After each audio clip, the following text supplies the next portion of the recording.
Sport of kings? My bookmaker lives like one. I'll bet.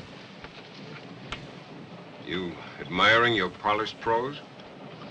No, your picture.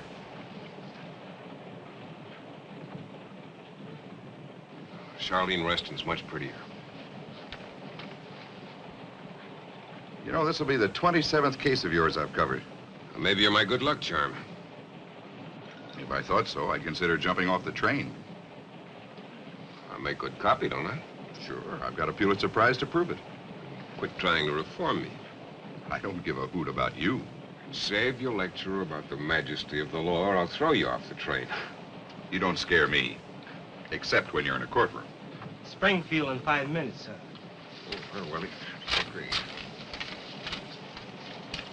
Forget the change. Thank you very much, Mr. Blane.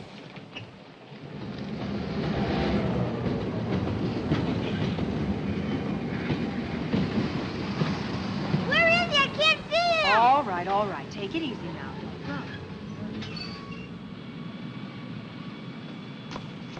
There he is. Hey! Oh, look at you. Golly, how big you are. Hello, Diane. Hello, Jim. Here, let me look at you. Grown, haven't they? So fast. How are the electric trains? Haven't got them anymore. They're mine now. How's your mother? She's fine. Why can't I go with you, Dad? Maybe you can join me. You can stay in Desert Valley. The boys are in school. Well, just for a week. Can't we, Ma? Sometimes we get sick and stay out that long. Your father will be very busy. We'd only be in the way. Yeah, Mommy's right. Now, you take care of everything, you hear? I gotta go. You're big guys now. You take care of Mommy and look after her. I'll write to you. I'll call you as soon as I get there. Bye. Bye.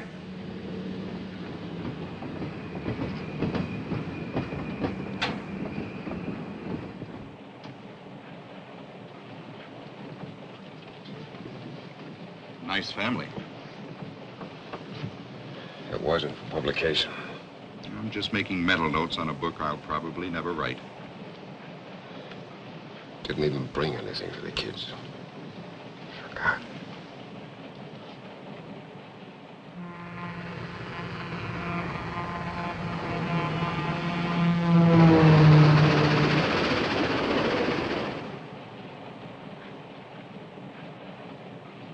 Like to read something interesting? Who's it from? Convict number 673066, namely Benson Powell. What's the point? The point? A miscarriage of justice. I think he's innocent. One, please. Read the letter, please. One case at a time. You're the only one who could get a new trial for Powell.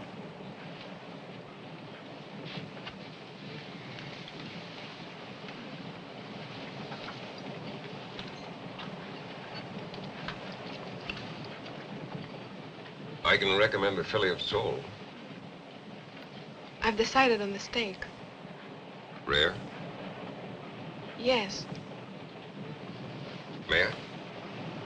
Thank you.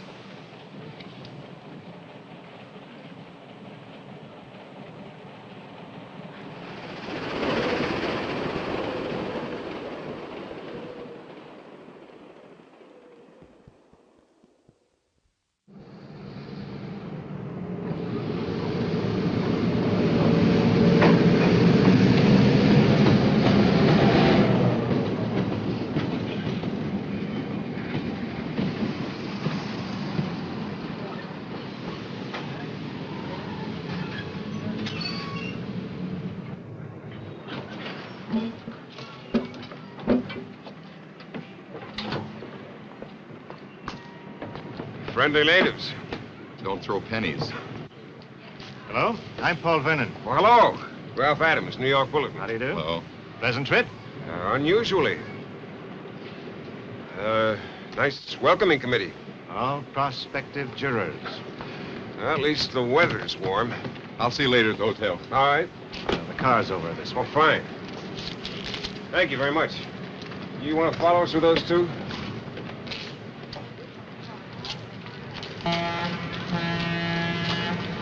Smart-looking fellow, that lawyer. Mm-hmm. If he'd have been real smart, he never would have left New York.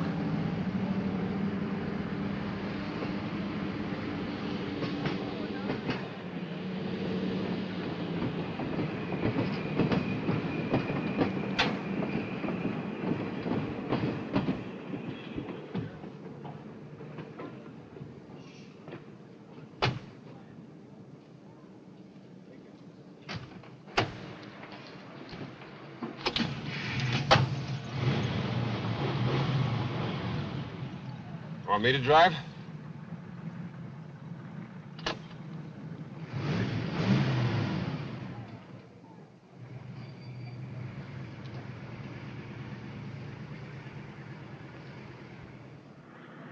Man could relax out here. With what's confronting you, I hardly think so. Which reminds me, did I come cheaper than the Legal Eagle from San Francisco? I take it you're referring to Lester Rawlings. Mm-hmm. I heard the Restons had him down as their first choice. They did, but I persuaded them to retain you, despite your higher fee. Coming from a Baltimore corporation lawyer, that's a compliment. I'll pay you but one compliment, Mr. Blane, if and when you win an acquittal.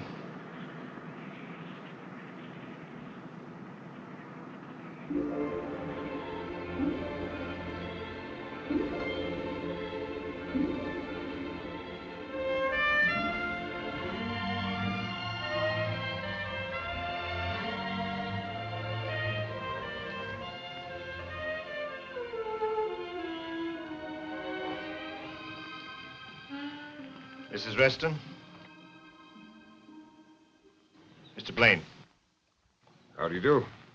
How's the water? Find out for yourself. Oh, Paul, dig out a pair of trunks for Mr. Blane. Looks inviting.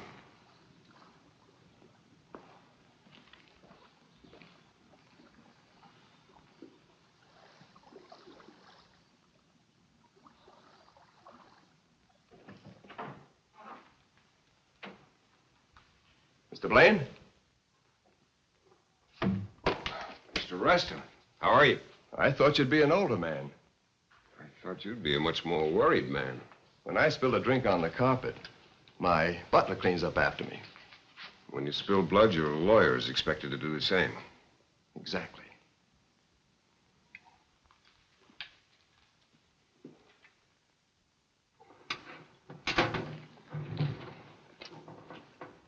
Did Larry Bell assault you? I'm defending you, not Mr. Vernon. Would you care to see the dress? Did he assault you? Sounds like gutter talk. That's a very acute observation. Did he? Yes, he did. For the first time? Now, look here. You be quiet until I come to you. Mind your manners, Mr. Blane. Mr. Reston, I'm not impressed by you or your bank account. In fact, you irritate me. Now, look here. It's about time. That's more like it. That's the way I want to see you in court. Not as a cold fist, but as a man, outraged. Mrs. Reston, are you a faithful wife? In my fashion. Were you having an affair with Larry Bell? He was a bartender. Were you? No. Don't lie to me. You'll have to get yourself another lawyer. I saw Larry Bell just twice before. Were you receptive to his advances? Yes. What happened the third time? I was bored with him. And you resisted him? I ignored him. To tease him? You sound like a prosecutor. Another acute observation. You're cleverer than I imagined. Did you want Bell to attack you? You mean subconsciously? No, consciously. That's absurd, isn't it? Is it? I don't know. I have to think about it. Mrs. Reston, as you move about from resort to resort, what else do you think about it? It's all right, Mr. Blane.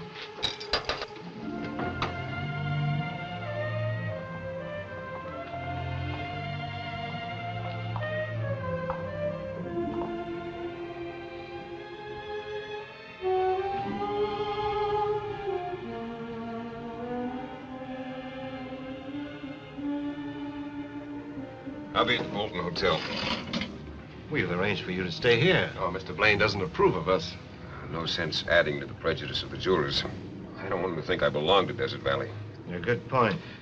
Perhaps another time, if you and your lovely wife manage by my sweat to escape the state penitentiary.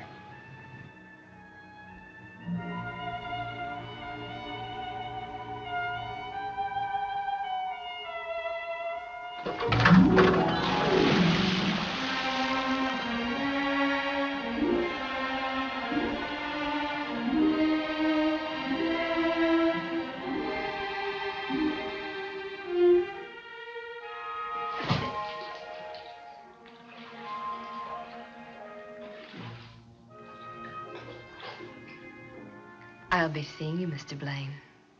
Mm-hmm.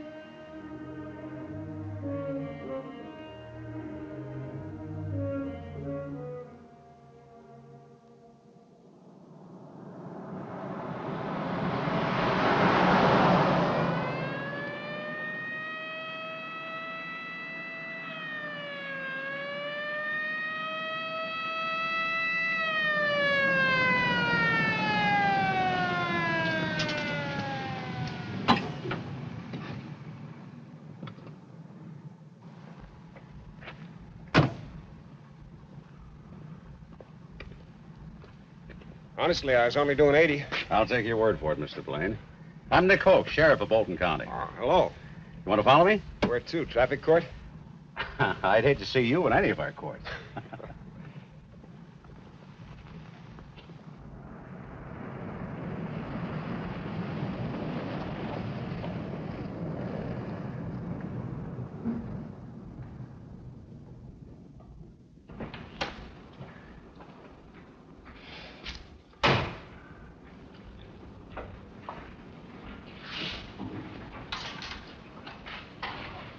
Thanks.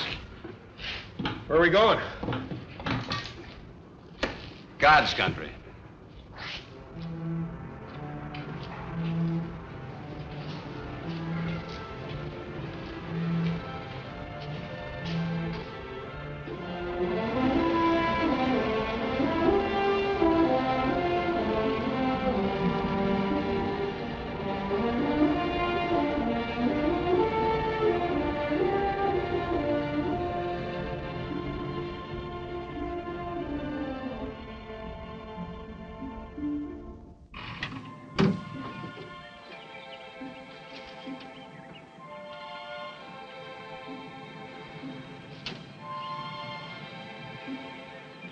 We got us a visitor from New York. Hello. How about a couple of beers? Mr. Blane? Did you ever see anything like this before? It's beautiful. No swimming pools. None of those fancy Hawaiian sports shirts like in Desert Valley. Yeah, it cost me a pretty penny to level this off and dig a well. Is this your place? Mm-hmm. But Who, Hank and Sarah? Yeah. They run it for me. Thanks. Thank you. Well, I'd call it a natural paradise if I hadn't seen Hank and Sarah. They look to me like the loneliest and unhappiest people I've ever seen. Well, they got reason to be. You see, their son was shot down and killed last week. They're Larry Bell's folks. Larry Bell could run around Eurovia. Yep. He could have been one of the greatest halfbacks of all time. What a waste. What a lousy waste. I saw you play once. Yep. You did? Yeah. Where? Chicago. College All-Star game, 1937. I remember you made a diving catch for a touchdown. That was the last game I ever played. You were All-American then, weren't you? No, not exactly. Those Eastern newspaper guys. Well, that's a long time ago. You know, some nights I get to dreaming like I'm still playing. I'll never forget one night in my sleep, I busted out of bed like I was going for a long pass. Crashed right into a window.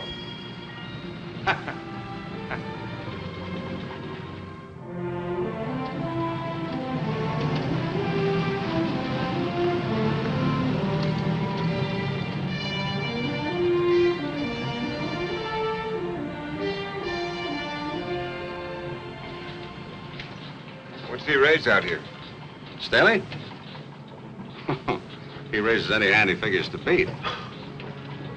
Sounds like me. Yeah? Well, it's your convenience anytime.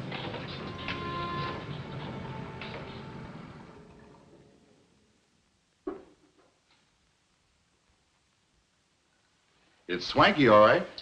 Mm-hmm. The governor stays here when he's in town. Never in Desert Valley? Not if he wants to stay governor. Does the governor take orders from you? He takes my advice. I gotta run now. See you boys around. Yeah, thanks. Hell? Okay. Jim? Billy Giles. Billy, where are you? Vegas. Are you knocking him dead? Dead? That's the word for it. The slot machines get more laughs than I do. When am I going to see you? Well, drive over when you can. It's only 150 miles. The highway runs right past all the crap tables. Billy, can I have some more? Thank you. By the way, Jim, they're betting 6-1 against you. You get 10 grand down for me. Now, seriously, Jim, I hated to see you take this one. Make that 15 grand, Billy. That should remind me of a story, but it doesn't. Okay, Jim, if you feel lonesome, give me a buzz. All right, so long, Billy. How's he doing? He just didn't have it anymore. What a shame. How can he make an audience laugh? They look at him and remember how he emptied a revolver into his wife and her lover. That was 10 years ago, and he was acquitted. Yeah, quite a feat, too. I don't think you convinced anybody but the jury. Well, when it comes to picking jurors... I know. But this time you'll be forced to pick from Sheriff Hoke's private pork barrel. Don't print this, but Mr. Hoke is the answer to my prayers. Hoke? Don't tell me he's your gimmick in winning this case. He is my only hope. When I get him on the witness stand, I'll cut him down to size, strip him of his convictions.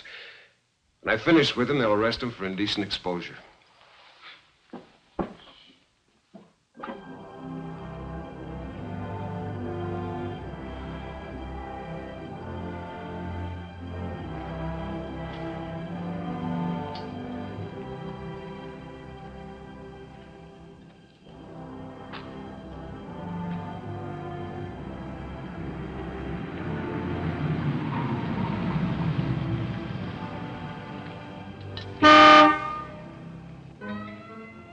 Hello?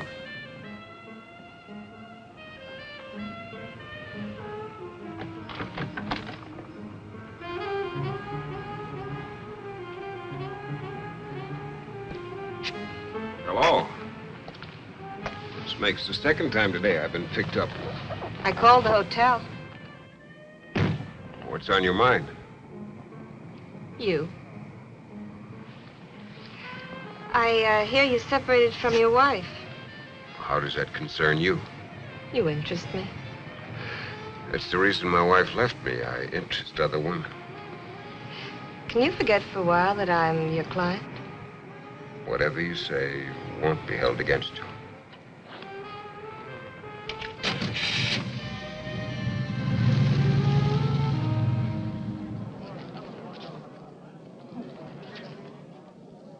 And where, Sheriff, did you see them together?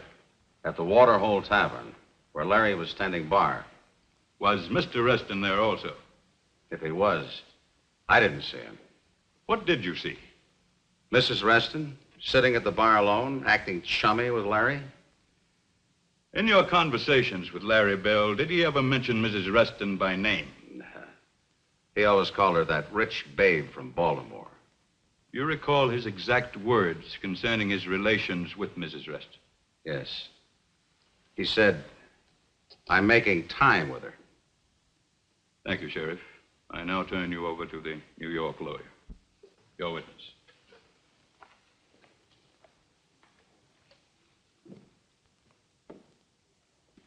Your Honor, during the past week in this court, the prosecution has persisted in referring to me as the New York lawyer. It appears there's another defendant in the case, and the charge is that he is from New York City. To that count, I plead guilty as charged.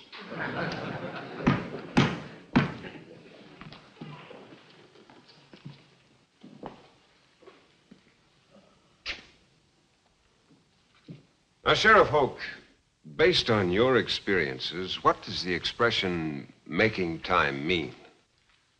Well, it means that Larry Bell was having relations with Mrs. Reston. Had you always found Larry Bell to be truthful? Yes, I have. You were like father and son.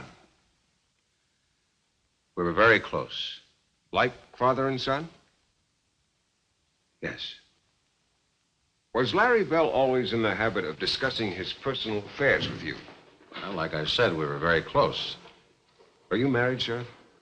I was divorced a couple of years ago. That was your only marriage? No, it was my second. Well, how did your first marriage end? Divorce. Well, tell me this, Sheriff. Were you in the habit of discussing your personal affairs with Larry Bell? Objection. Sustained. The expression making time, is that something Larry Bell may have borrowed from you? No. Well, did you ever use the expression? Objection. Sustained. Larry Bell was a noted athlete, wasn't he? One of the finest. Do you know what the expression to score means? Objection. Sustained. Can you describe Larry Bell's demeanor when he told you he was making time with the babe from Baltimore? I don't think I understand the question. Was he smiling? Yes, I believe he was. Was it a cocksure smile or a smirk? Objection. Sustained. Can you describe the smile? Well, I'd say it was more of a grin. The kind of grin you associate with a man who succeeds with a woman. Objection. Sustained. Now, Sheriff Hoke, is it a fact that the State University Alumni Association a few years ago voted you the outstanding football player in the history of the school? Well, yes, that's a fact. Did you graduate from State University? Yes, I did. Is it a fact that Larry Bell was a star halfback for Bolton High School? Yes, sir. Can you tell me if many colleges offered him athletic scholarships? Oh, yes, there are a great many. Well, how many would you say? At least 50. And which college did he choose? State University. Because you advised him to do so? Yes. Because he was your protege and you wanted him to follow in your footsteps? Yes. Did Larry Bell graduate from State University? No, he didn't. What prevented him from graduating? He flunked out. I assume you're using that expression in the scholastic sense. Yes, Larry failed in too many courses, and so he was expelled. For academic failure? That's right. Mm-hmm. Do you recall the particular courses he failed? Well, as a matter of fact, I do, yes. It was European history, English literature, and sociology.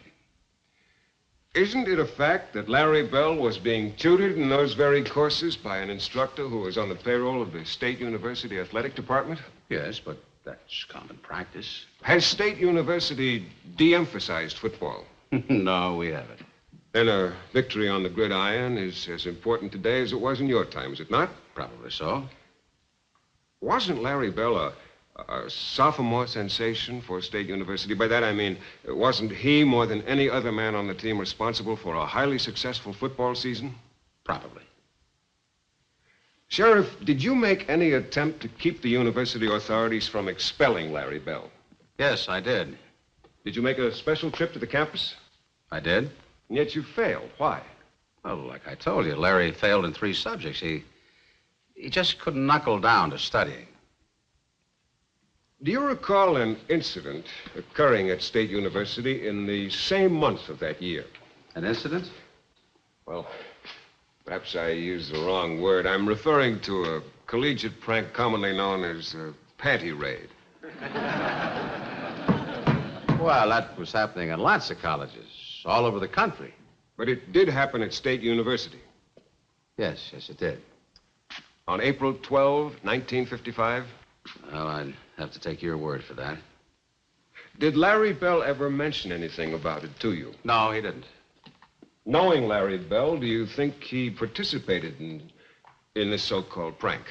I don't know. You don't know Larry Bell? I don't know whether he had anything to do with it.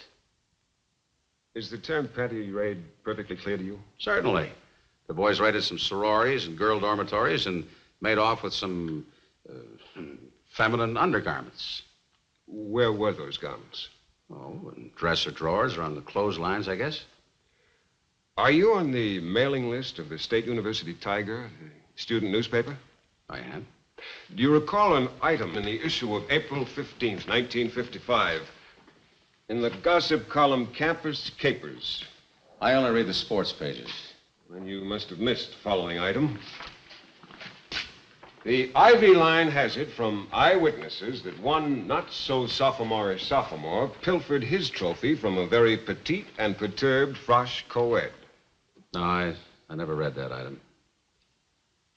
Do you recall the date Larry Bell was expelled from State University? April 1955. April 18? I believe so. Is it a fact, Sheriff Hoke, that the final examinations for the spring semester are held during the last week of the month of May? It is. Then Larry Bell was expelled at least 5 weeks prior to those examinations, was he not? Something like that. Sheriff, isn't it possible that you were innocently misled into believing that Larry Bell was expelled from State University merely because of academic failure? Thank you, Sheriff.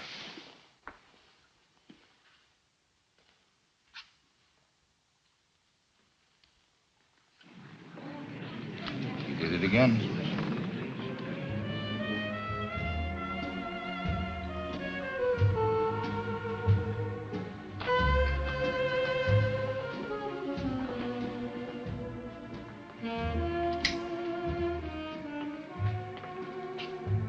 Thank you.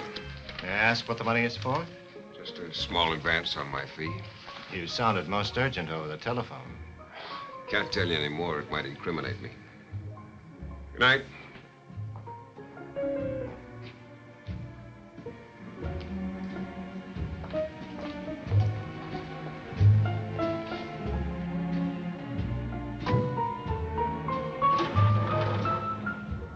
I'll pick you up at the courthouse at 11. Slight correction. I'll see you in court Monday morning.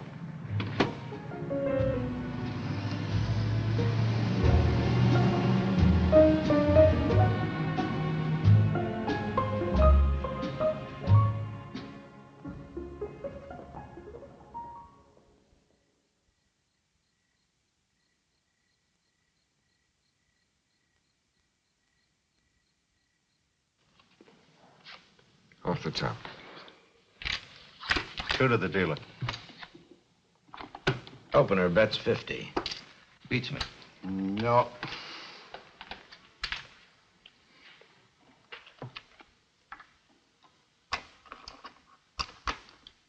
$50 and $200.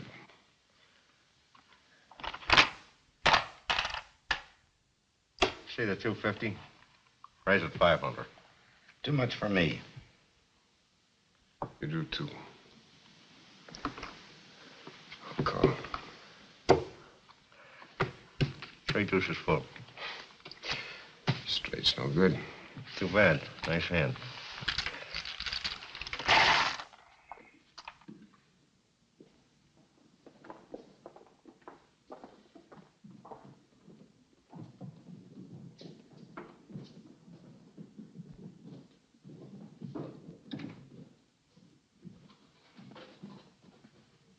Ladies and gentlemen of the jury, have you arrived at a verdict? We have, Your Honor. How find you? Guilty or not guilty? Not guilty. Court is adjourned. Mr. Blane, congratulations. Jim, you did it again, boy.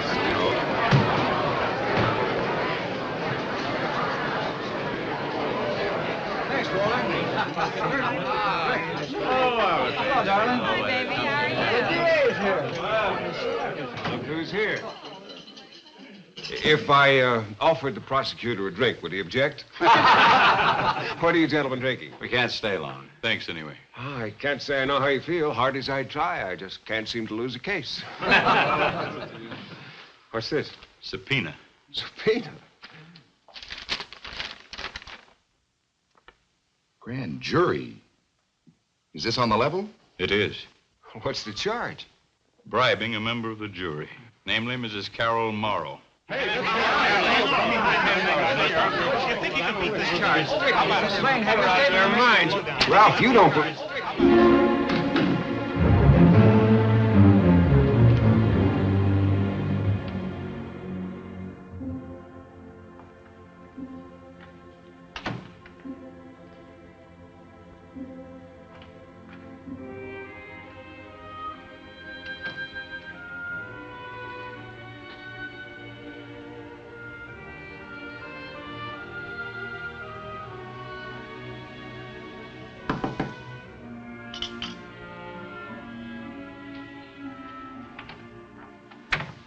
Hello, Billy. Diane, come in. Gee, but I'm sure glad to see you. Where's Jim?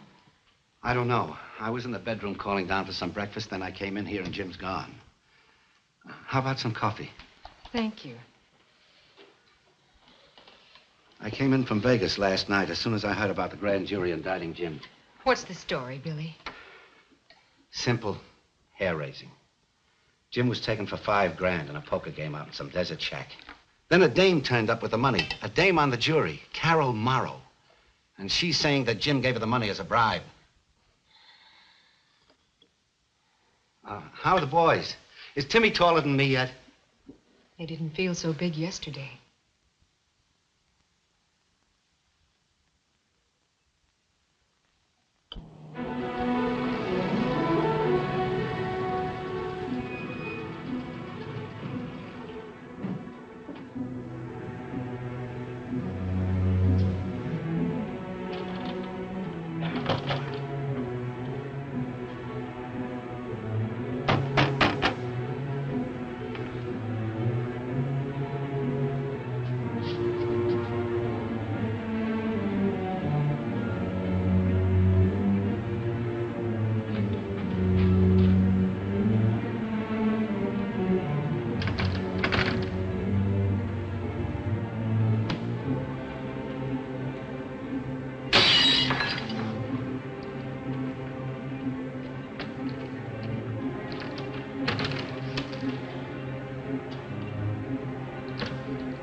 Got yourself? I admit it. Would you arrest me for attempted suicide? You could turn me in for stealing your Jeep. No, it's yours anytime you want it. You know where I've been, don't you? Staley's shack, I guess. Should I have found him at home? There's no telling about Staley. No poker table, no chips. Oh? You sure you found the right shack? My only mistake was going there in the first place. Now, where will I find Staley? He comes and goes. And where does he go to? You know something? I never got around to asking him. Have a drink? No, thanks. You won't help me then? Yeah, I'll do all I can. What about the other players? Who were they? Well, the introductions weren't exactly formal, but you mean to tell me you don't know the crowd that plays poker with Staley? I'll try to round some of them up as soon as I can. Sheriff, are you out to get me? I wish you wouldn't think that. Well, I hit you pretty hard in the courtroom. You never raised your voice once. Is Mrs. Morrow a friend of yours? Every voter's a friend of mine. Even if a voter commits perjury? You know something, Mr. Blane? I'd like to believe you, but it's not easy considering the evidence.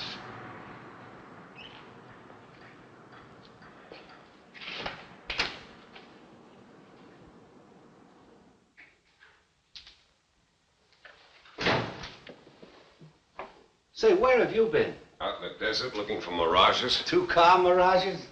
No Staley, no poker table, no chips, no nothing. A frame house, huh? It's not too funny. Holt's building a beautiful frame. And you'll have 10 years to admire it at the state's expense. You selling me short? Me sell you short? My memory's not that bad. Every morning when I wake up, I look to make sure there are no bars on the windows. If I were you, I'd go into a little Irish jig right now. You would, huh? A very attractive lady just checked in down the hall. I'll try to find time. It's Diane. Diane? 408.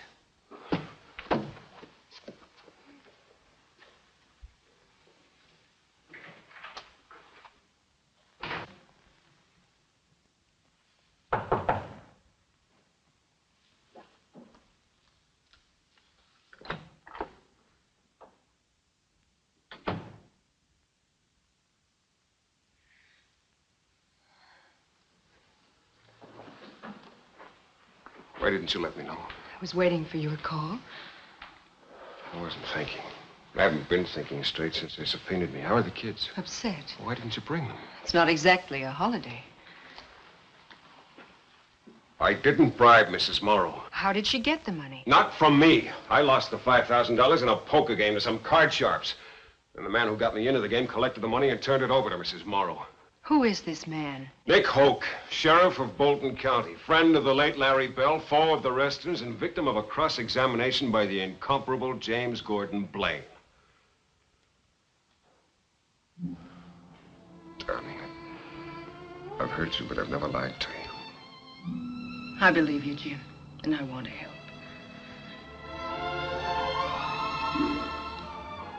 I'll move Billy out of my sight. No, Jim, no.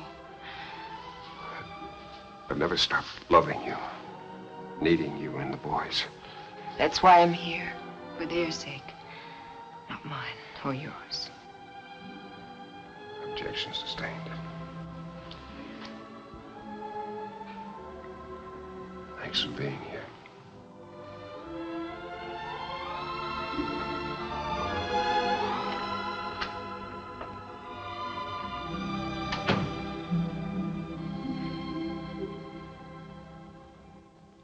Well, you tell him he better get in line, or come next November, he'll be running for the Woods instead of for the state senate. Right. Mm-hmm. I'll talk to you later. Hey, what do you think you're doing? I ain't doing nothing. Never mind, just put it down. Mr. Blane is here. All right. Look scared. Come right in. Well, Mr. Blane, you recognize either one of them? No. You sure not? I'm sure. Mm-hmm. All right, boys, I'm sorry.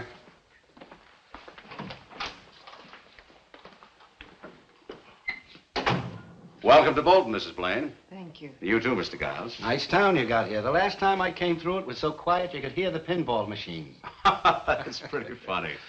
Say, I'll keep looking around. One of those poker players ought to turn up. Thanks.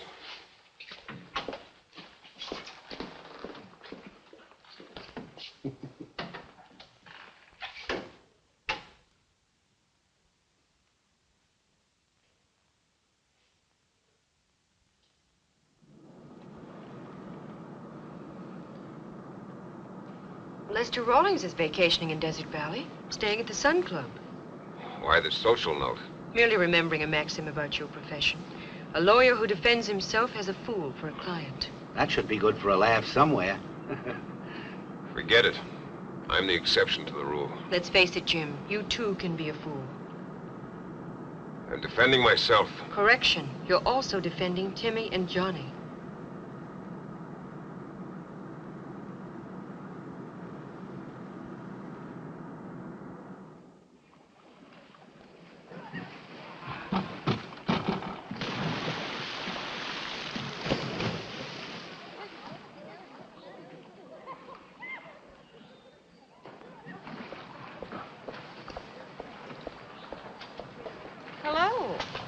Hello.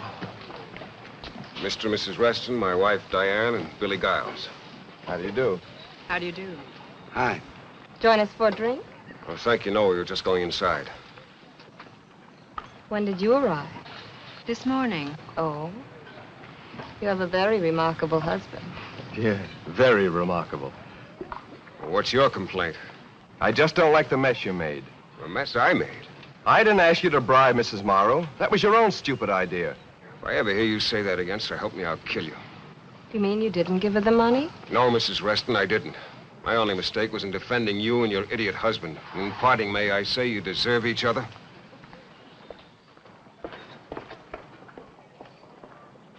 So the piano player said, well, hum a few bars and I'll fake it. That's rather amusing, don't you think? Uh-oh. Business calls. Pardon me, girls. See you later. Jim Blane. I'm Lester Rawlings. We met a few years ago at Toots Shore's restaurant, I believe. Of course. My wife, Diane, and Billy Giles. Hello. Would you permit me to buy you all a drink? Well, thanks, I could use one. Thank you. Well, good, good.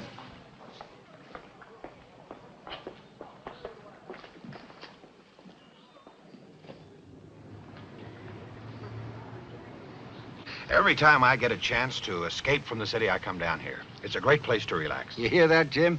You're supposed to relax. It's a local law. I hear I took the Reston case away from you. It was more of a hot potato than a case, wasn't it? I wish I'd have said that. What's your opinion? Opinion of what? The indictment against me. Am I to answer that as an acquaintance or as your lawyer? Why the business pitch? You want to deduct the drinks from your taxes? We're interested in the legal opinion, Mr. Rawlings. I'd prefer to hear Jim speak for himself. Is this your way of getting the Reston fee? Oh, no. I'm not asking for a cent. What's in it for you, then? Trying to prove you're a better lawyer than I am? Well, for your sake, I hope I am. Mr. Rawlings, can you give us an idea of what your defense tactics are going to be? Well, my first tactic is not to reveal my tactics. Considering the local prejudice against Jim Blane, are you planning to move the trial to Capital City? The only thing I plan to move is the jury. Well, that covers everything, I believe. One more question, please. Yes, Mr. Adams. Will the defense be a joint effort? I believe that Jim Blane is the greatest trial lawyer since the late Clarence Darrow. But in this case, Mr. Blane is going to be the defendant, that and nothing more. Is that so, Jim? You heard the man. I just can't picture you as a defendant, Jim. My idea of a defendant is somebody like Benson Powell. Yes, well, thank you, gentlemen. Thank you, and good night. Good night, Mr. Rawlings. Thank you. Bye. Would you excuse us, Mr. Giles? I would like to confer with my client. Oh, Billy can stay. Oh, it's okay. I got to see a man about a horse. I'll see you later. There's one point we haven't discussed as yet. The possibility of defeat. You say possibility or probability? Please, Jim. Forgive me for injecting this depressing and pessimistic note, but we must prepare for all eventualities. Shall I have my tailor fit me for sackcloth and ashes? Better let Billy Giles handle the humor department, Jim. You and I have some very sober decisions to reach. Such as? Well, for one, the advisability of making a deal. What the hell are you talking about? Should your case appear to be lost, I would like to be able to approach the prosecution. And plead guilty? I'm merely trying to cover all of the angles. The purpose being to keep you out of the state penitentiary. Mr. Rawlings, do you believe my husband bribed Mrs. Morrow? Oh, let's not go into that. Please answer my question. Perhaps you'd better answer your wife. Set her straight. Well, you're the one that needs to be set straight. You're through before you begin. You better get out of here before I break your jaw.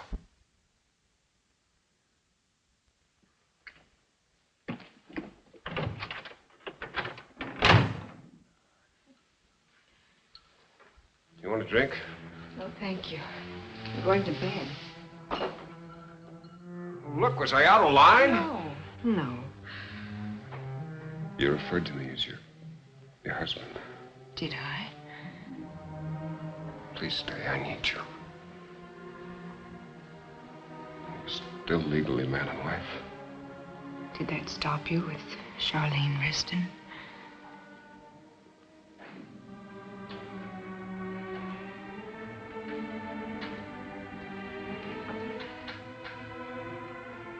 Jim. Easy on the bottle, please. Your defense is in your own hands now.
Mrs. Morrow?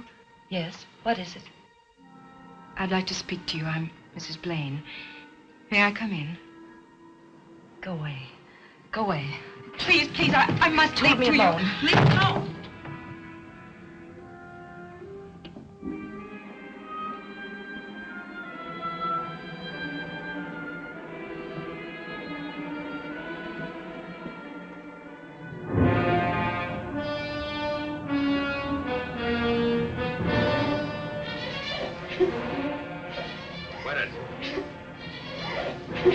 I said, quit!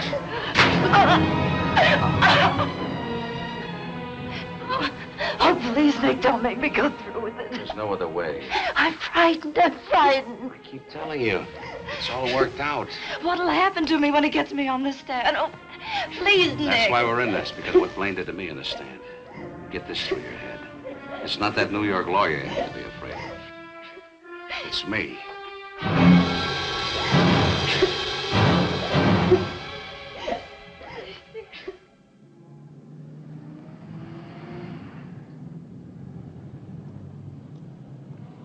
Well, good luck, Jim. Thanks. You got those descriptions with you? Yeah, all I need is a Sherlock Holmes hat. Don't worry, Jim. If any of those card sharks are in Vegas, I'll fish them out. All right. So long. Take care of yourself. Bye, Billy. I'll be seeing you. Well, the coach comes across the locker room, takes one look at my shoes, and flings them against the wall. These ain't Hope's shoes, he said. How do you expect them to get past the secondary? What do you suppose happened?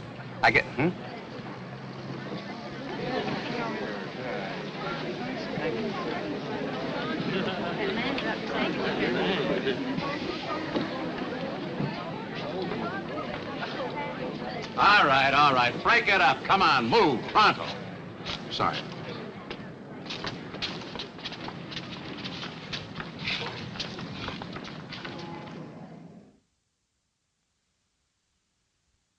And this $5,000 introduced into evidence is what Mr. Blane gave you. Yes. Thank you, Mrs. Morrow.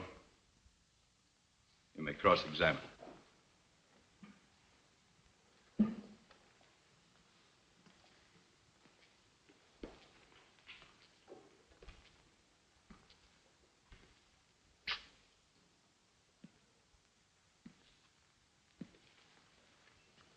Mrs. Morrow, how long have you been a widow?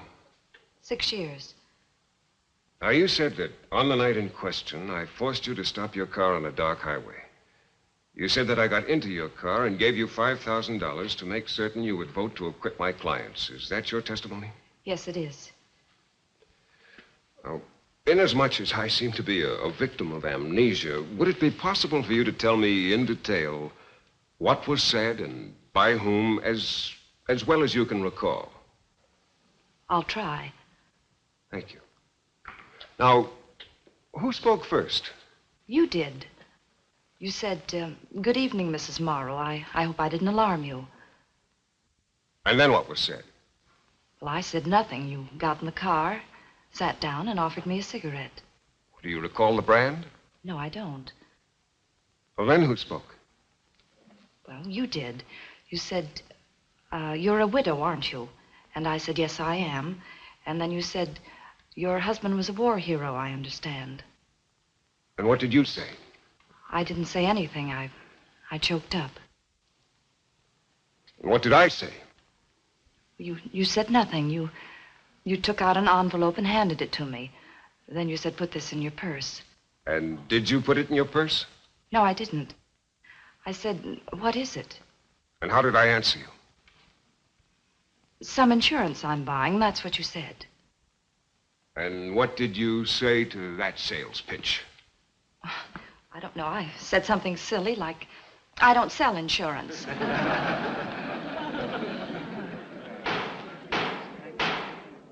Mrs. Morrow, what are you trying to sell this court? Nothing. Nothing but the truth. Is truth for sale? Objection. Sustained. Mrs. Morrow, have you ever run afoul of the law? No. Have you ever had any difficulty with your taxes? No. Have you ever been involved in a lawsuit? No. Have you ever committed any traffic violations? No. You're a law-abiding citizen. I do the best I can. Are you in debt? No. Are you addicted to drugs? No. To drinking? No. To gambling? No. Are you being blackmailed by anybody? No. Are you pressed for money? No. You own a beauty parlor? Yes. You're the sole owner? Yes. Your business is profitable? Yes. Now, Mrs. Morrow, you have described yourself as a decent, law-abiding citizen. You own your own business. You're a woman of property and propriety. Do you want the court and this jury to believe that a person of your character and your standing in the community would accept a bribe of $5,000 from anyone, let alone a New York lawyer? Please answer my question. I didn't know what I was doing. You didn't know what you were doing. I didn't know what to do. Did you ask anyone what you should do? No, I was afraid to. Well, who were you afraid of? Me? Yes. Did I threaten you with physical violence? No. Did I threaten you at all? No. Are you afraid right this minute? Yes. Of me? Yes. Because I might show the court that you're perjuring yourself? I'm telling the truth. So help you God? Yes. Does the tone of my voice disturb you? Yes. Do you dislike me? Yes. Do you hate me? Yes. Because I'm a New York lawyer? Yes. Because I defended the Restons? Yes. You wanted to send the Restons to prison, didn't you? Yes. You want to see me go to prison, don't you? Yes. You're lying now because you hate me, isn't that so? I'm not lying. You do hate me, don't you? Yes, I hate you. And your hate for me is so strong that you'd do anything to destroy me. Yes, yes. Yes, I hate you. Every time I think of your dirty, filthy money, every time I feel the pangs of my conscience, I want to see you suffer as much as I suffer, so you've done this thing to me.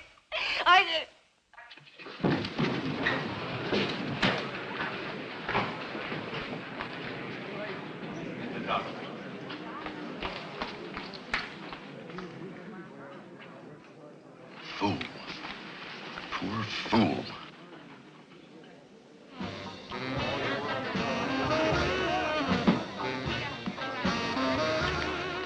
I had better luck at Staley's shack. Didn't I bump into you there some time ago? What did you say? Staley's place in Desert Valley. Never worked there. Never even heard of the place. Hit me. Must have been two other guys. That's a good name for this game. Blackjack. Better luck next time.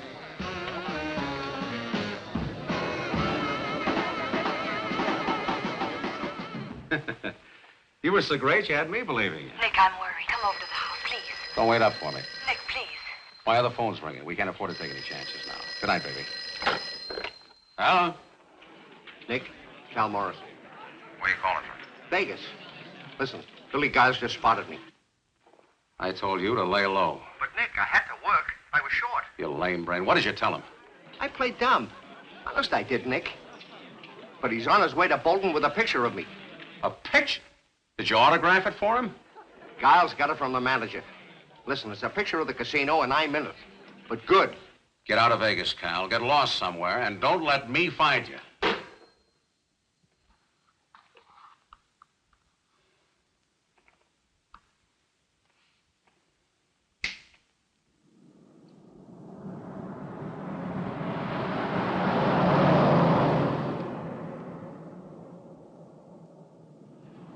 Could sell me the 1,000 Islands whenever he talks to me.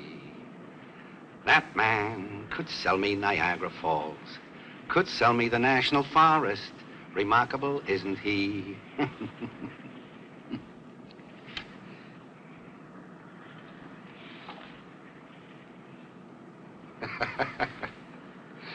Billy Giles, boy detective.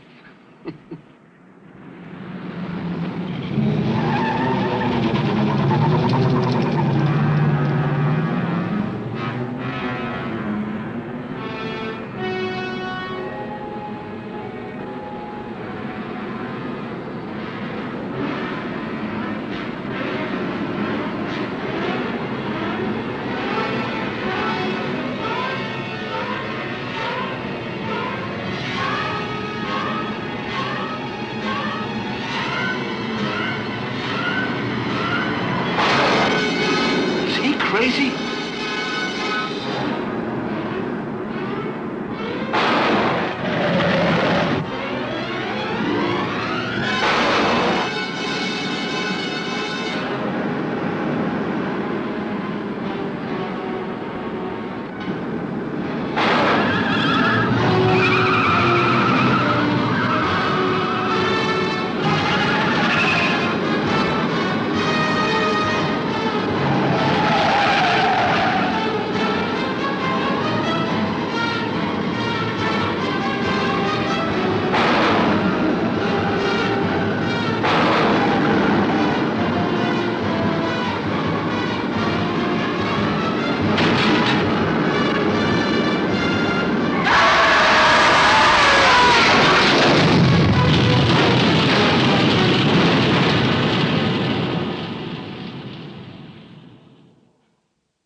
Why don't you go to bed, Jim? Oh, I couldn't sleep if I wanted to. Cross-examining Mrs. Morrow all night. You're not thinking of putting her on the stand again? Well, that's not where I'd like to see her. Don't throw anything at me, Jim, but she was convincing.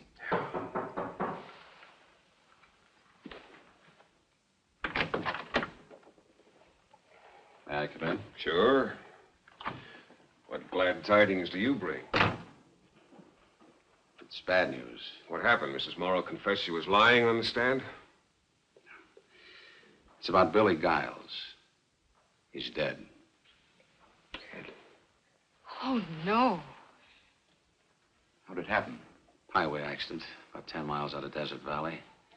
Missed a curve. His car plunged down a ravine and burned up. I think he was killed instantly. Anyway, they've got him in the hospital morgue. I got bad news for you. I'm gonna get you on the stand.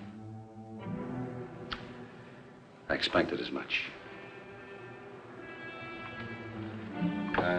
I'm awfully sorry about Billy Giles. He was one of my favorites from way back.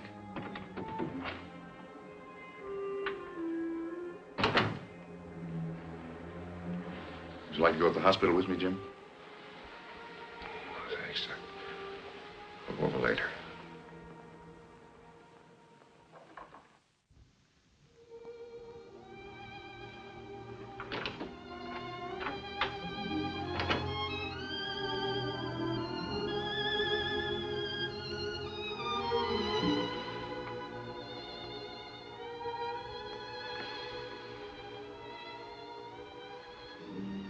You know what Billy said to me after his trial?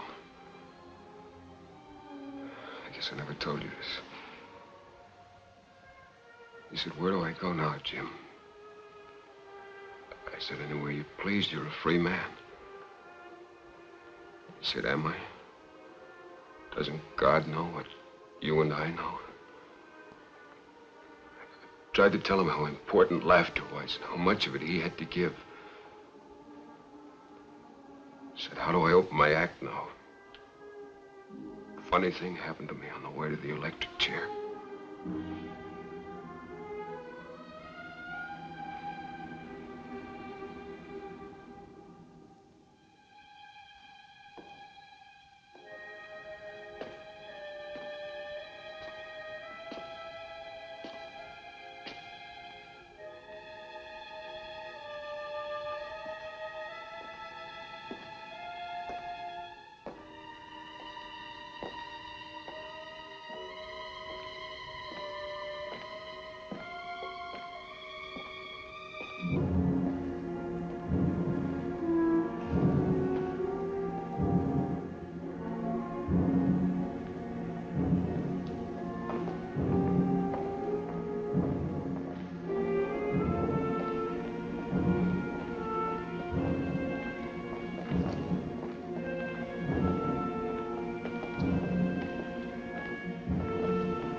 This way.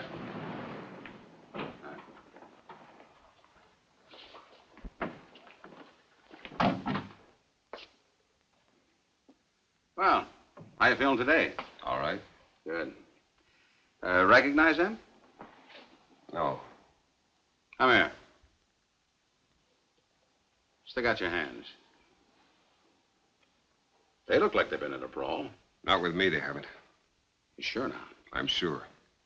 All right. Get out of town, pronto. I kind of figured I had him. Maybe if you could give me a better description of them. Come to think of it, they both look like you. You can save that phony laugh for the witness stand. When I get through with you, you'll wish I'd gone to work on you with a baseball bat. Exactly my sentiments.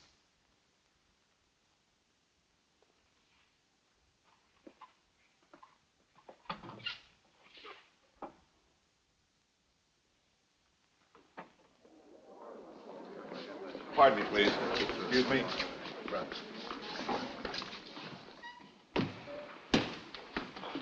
Raise your right hand. You swear the testimony you're about to give this court is the truth, the whole truth, and nothing but the truth, so help you God? I do. State your name. Nick Hoke. Be seated.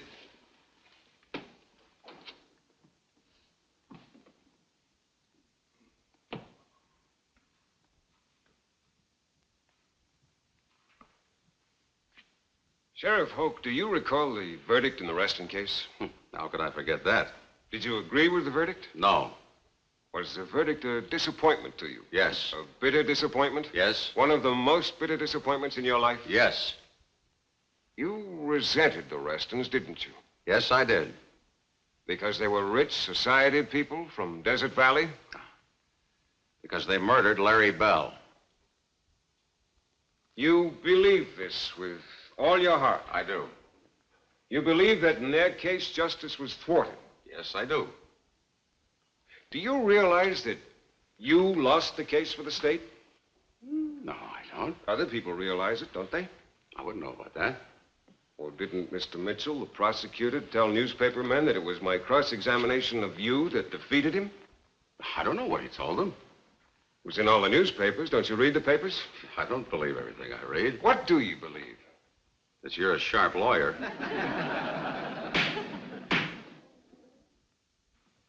Let me return the compliment. You're the sharpest sheriff I've ever encountered. Are you a vengeful person, Sheriff? I'm human. Human enough to understand that I've severely damaged your stature and reputation? I can't answer that till the next election. You intend to run for re-election to your office? Yes, I do. Would you say it would be helpful to your cause if I were convicted? Probably. Then you're interested in having the jury return a verdict of guilty? Oh, that isn't my job. I didn't ask about your job. I asked about your interest. Well, I think that justice will be done. What is justice in this case? That's for the jury to decide. Well, what have you decided? It's not my decision to make. You do make decisions, however, don't you? Well, I have to, yes. Weren't you forced to make a fateful decision about me? I don't know what you're talking about. I'm talking about conspiracy. Do you understand the meaning of the word? Of course I do. Would you admit, if the court decides in my favor, that I was a victim of conspiracy? I'll abide by the jury's verdict. Or wouldn't a verdict of not guilty mean that the jury believes I was a victim of conspiracy? I guess so. Assuming that such is their verdict, that would mean that some person or persons unknown did willfully plot to ruin my reputation and throw me into prison, would it not? Could be. This would also involve Mrs. Carol Morrow, would it not? Might. And if the jury feels that I have told the truth, then it must assume that Mrs. Morrow was lying. Isn't that right? I guess so. Would it not also be possible that Rod Staley and his poker companions could be involved in the same conspiracy? Oh, I couldn't say about that. Remember now, hypothetically at least, I have been acquitted. Then if I did lose the money in a poker game and the same money turned up in Mrs. Morrow's possession, does it not stand to reason that someone other than I gave the money to Mrs. Morrow? I don't follow you. Shall I repeat the question for you? If it's important enough for you. Isn't your name and reputation important to you? I'm not on trial Will here. you admit that I am? Yes. Will you also admit this, that it was you who told me about the poker games at Staley's house? Yes. And wasn't it you who specifically invited me to participate in a poker game at Staley's house on the night of February 24? Yes. And didn't you tell me I could use your Jeep to get to Staley's house? Yes. Why were you doing these things? Well, I was just trying to oblige you. Why would you want to oblige me? Well, I try to oblige all of my friends. Do you mean to tell this court that you regarded me as your friend? Well, yes. Now, Mr. Hoke, how could I ever be your friend? I'm a New York lawyer. The last time I had you on the stand, I made a fool of you. I've got you on the stand this moment trying to make a liar, a perjurer, and a conspirator out of you. And you persist in regarding me as a friend. Can you tell the court any incident, moment, time, or place, when or where I showed any sign of friendship for you? Your Honor, may I remind Mr. Blane that he's conducting a direct examination and that he's attempting to impeach his own witness. That's all right. I'll answer the question. Objection withdrawn. Well, it was the first day we met. We were driving across the desert in my Jeep and talking about Larry Bell and football, and you said something that kind of surprised me. You mentioned that you'd seen me play once, and you even remembered the game and the date and the pass that I caught to make a touchdown. And you remember that I was an All-American, but something that I missed out on. But the way you said it, it made me feel good. Made me feel real friendly toward you. Well, I know I felt that way because after that, I told you something real personal, something that I'd never tell anybody who wasn't a friend.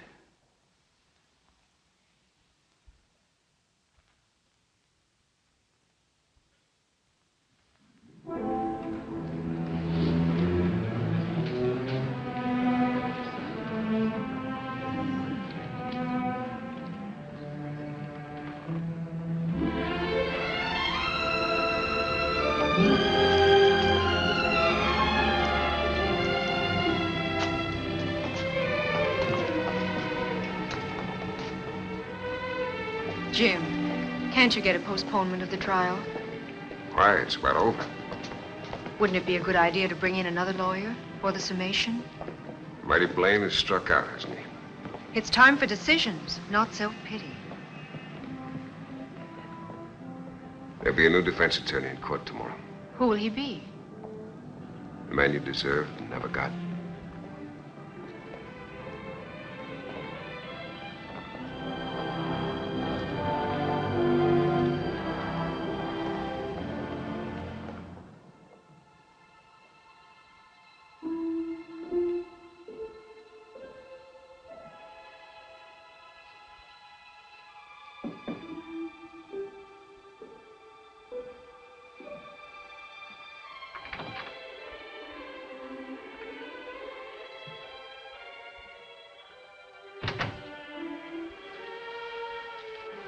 Sleep? No. I can't even sit still. You need a drink. No, thanks. Sun will be coming up soon. There'll be no sleep in court. Got a lot to think about. Strange, new sorts. Do you want one of my sleeping pills?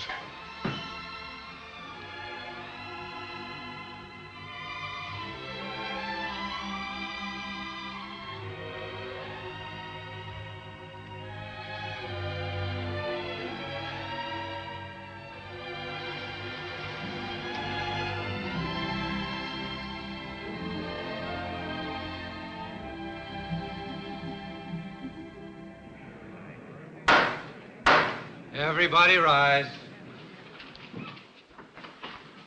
Superior Court of the County of Bolton is now in session. The Honorable David L. Johnson, Judge presiding. Be seated.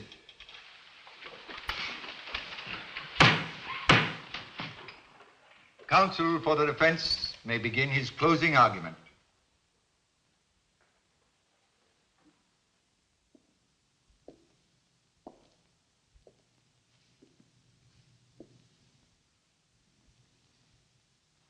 Gentlemen of the jury,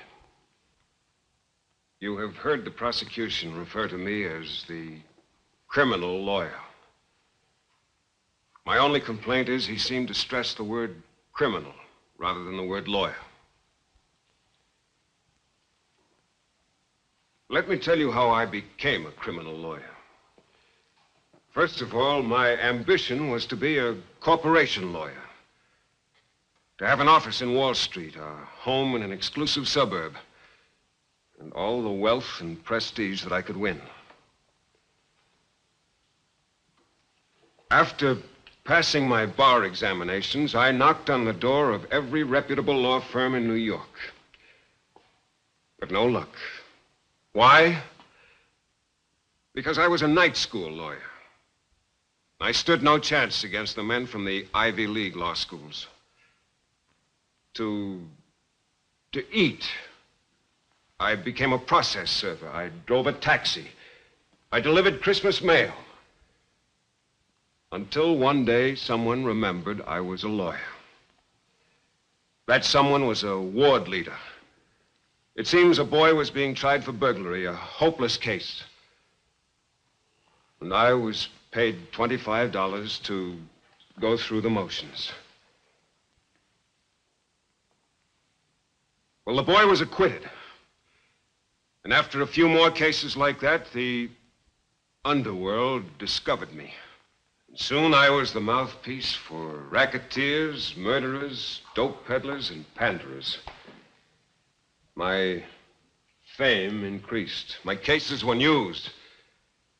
Now I was a big criminal lawyer. My fees were exorbitant. Now my clients came from big money and high society. I asked only 3 questions. Could the client pay my fee? Would the case be front page news? And could I win the case? And I won my cases. Until the word went around, if you're guilty, get James Gordon Blane. That was my reputation. I must confess I enjoyed it. I enjoyed every moment in the courtroom. It was a stage for me, and I never failed to be the principal actor in the drama. I enjoyed the celebration and the notoriety. I enjoyed gambling with life and death. This note of apology is not for my profession, but rather for my own behavior. Or, if you will, misbehavior. Bear this in mind, please. None of us is immune to accusations and indictments. They strike the innocent and guilty alike. And when it happens to you, you demand an experienced and successful lawyer. I could spend hours telling you of innocent men imprisoned and executed because of clumsy and uninspired defenses. A good example of this is the case now before you. During this trial, I have proved the old saying that the lawyer who defends himself has a fool for a client. I've bungled it badly. I've failed to establish my innocence. And I'm sure that at this moment, the verdict of each of you gentlemen is guilty as charged. Take, for example, my cross-examination of Mrs. Carol Morrow. With Mrs. Morrow, I lost my sense of detachment, and I lost my head. I hurled questions wildly, hostilely, for I knew that truth was on my side. Well, you know what happened. When I sprung the trap for Mrs. Morrow, it wasn't she who fell into it. It was I. And as she lay there in a dead faint, I stood here not like a great criminal lawyer, but rather like the village idiot. Or take my direct examination of Sheriff Hoke. This time I vowed I wouldn't be trapped by a big lie. And I wasn't. Instead, I was destroyed by the truth. Yes, the truth.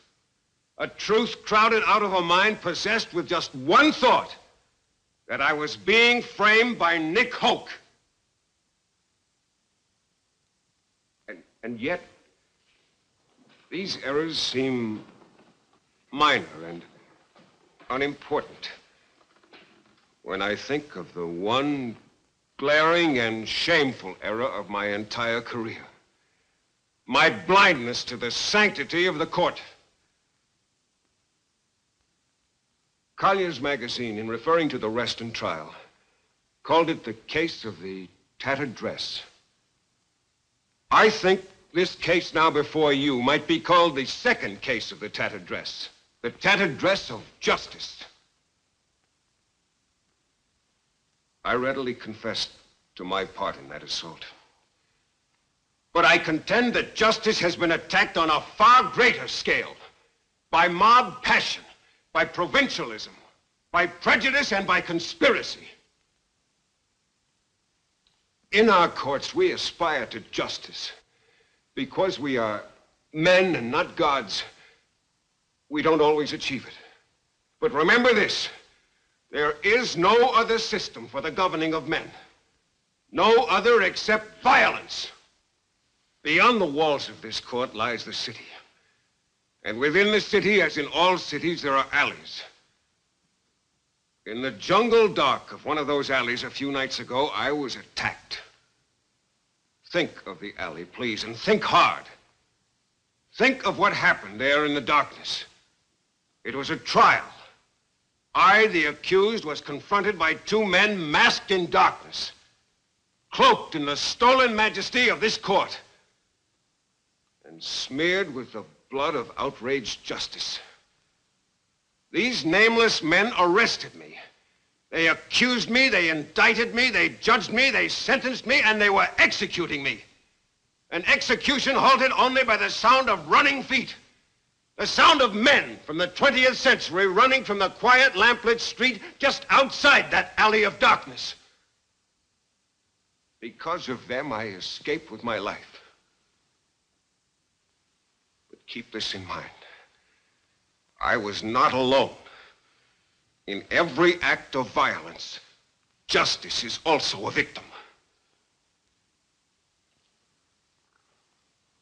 Gentlemen of the jury, for the sake of justice, make your choice well. Shall it be the court, or shall it be the alley?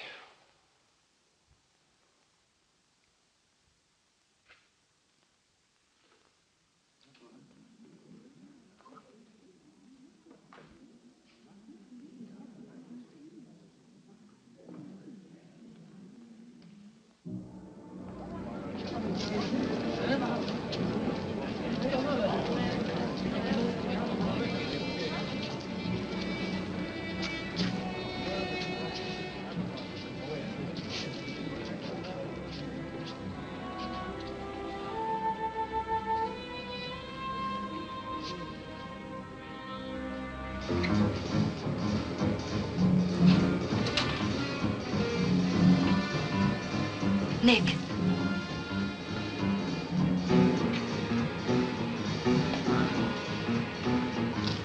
This is pretty stupid, isn't it? Nick, I'm worried. I'm worried sick. You look it. Why is the jury out so long? It's one way to get a free meal. Nick, come over to the house, please. Look, baby, from here on out, you'll be lucky if I tip my hat to you on the street. Nick, you're joking. You're joking.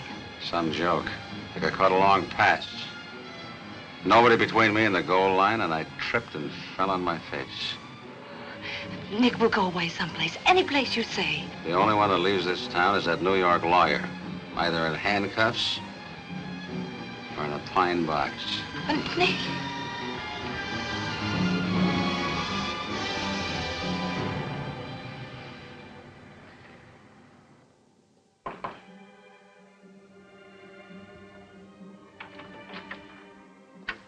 Jury in? No, not yet.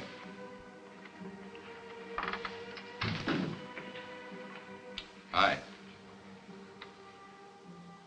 You know what the boys think about your performance? It was no performance. I have to level with you. I'm not sold it was all for real. It's not just me.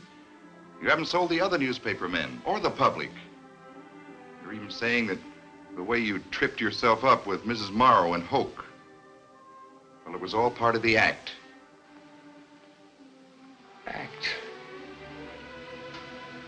That was an act. May God strike me dead. Sorry, Jim, that's the way it is.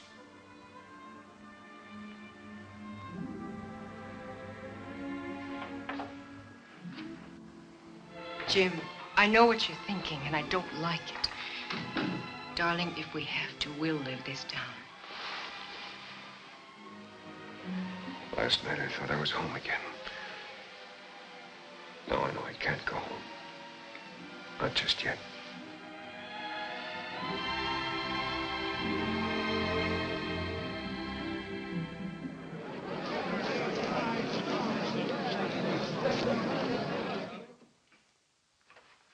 Be seated.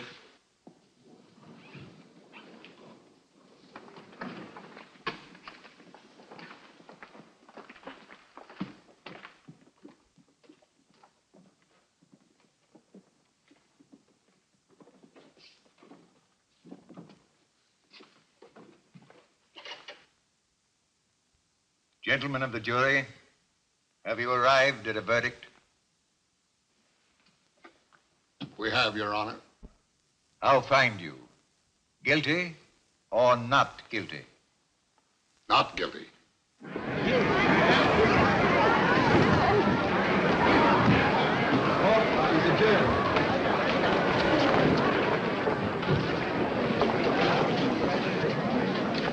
Mr. Blane, congratulations. Thank you. Any comment, Sheriff? Comment? Yeah, sure. When you hear the gun, it'll be the end of the game.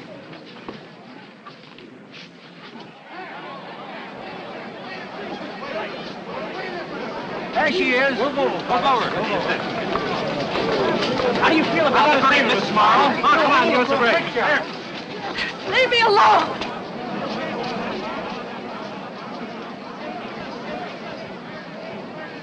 Here comes Blane. How about a statement, Jim? Save it for the hotel. Are you going to press charges against Hoke and Mrs. Morrow? Later. Ask me at the hotel. Hold it, please. This way, Mr. Blane. Can we have one more?